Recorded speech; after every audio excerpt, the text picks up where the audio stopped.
Hello, I'm Johnny Chaffin from Collins Manufacturing, and today we're going to go over the hardware that's involved on our tilting bowls. Specifically, we're going to be using CB82, but this would apply to our tilting bowls. So this is kind of the hardware kit spread out.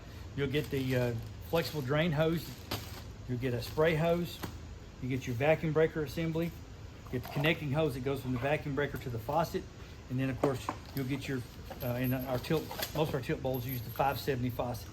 So we'll move this stuff over really quick, and we'll get our bowl up here and start playing with installing it on the bowl.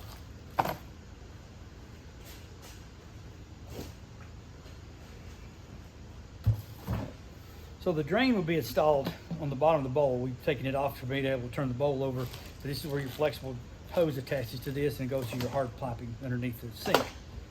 So we got two holes in the bowl. You got one square opening and one round opening. The round opening is for the faucet. So we'll tilt the bowl over here where we can get to it. The faucet's relatively simple to install. It's got a C-shaped bracket on the bottom and a rubber mount, rubber washer. Take the nut off. Leave the, it does come off. So there's a small O-ring here that fits in the groove underneath this escutcheon. That stays on top. And you want to feed your hoses down through, keeping the O-ring lined up. We'll line it up before we put it on. Once you get your O-ring lined up, you're going to put this back on. And then you're going to reinstall your C-clamp.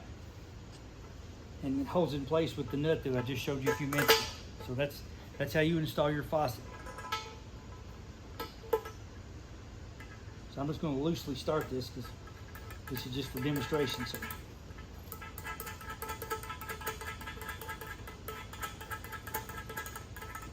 And you want to orient your faucet, of course, check which is where the hot, where the limit is for the cold and the hot, and kind of put it in the center.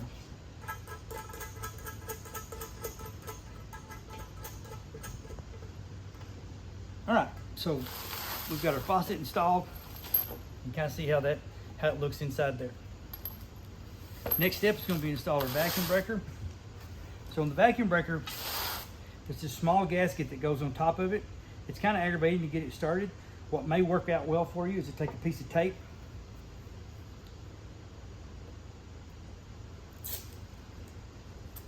and tape the edge of the gasket down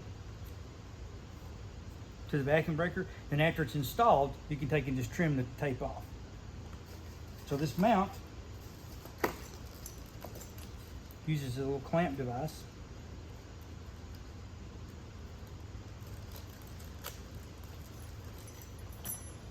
The way it works is you have a bolt with a wing nut. You want to run the wing nut down because that's what actually does the tightening.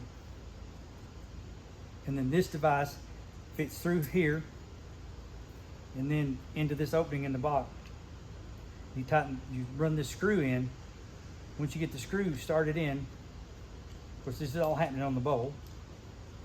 Then once you get it where you run this down snug, then take the wing nut and use it to tighten this clamp piece up on the bowl. And that's what clamps this device to your bowl. But because it's so hard to see, we're not going to actually install it on the bowl. But we are going to show you what it looks like. So your vacuum breaker comes with the two nuts on it. You take and run those nuts off. And we have a separate video on how to install a vacuum breaker, but it'll roughly go over the same thing. So this extends into your bowl and into your mounting bracket. And there's one thing really important is there's arrows on the vacuum breaker. The arrows, one of them is pointed up. This one's up and this one's down in this case.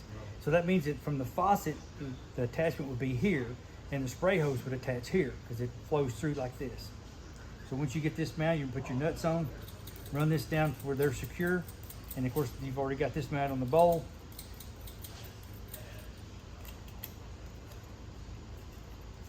And when you get done, it's going to look like that.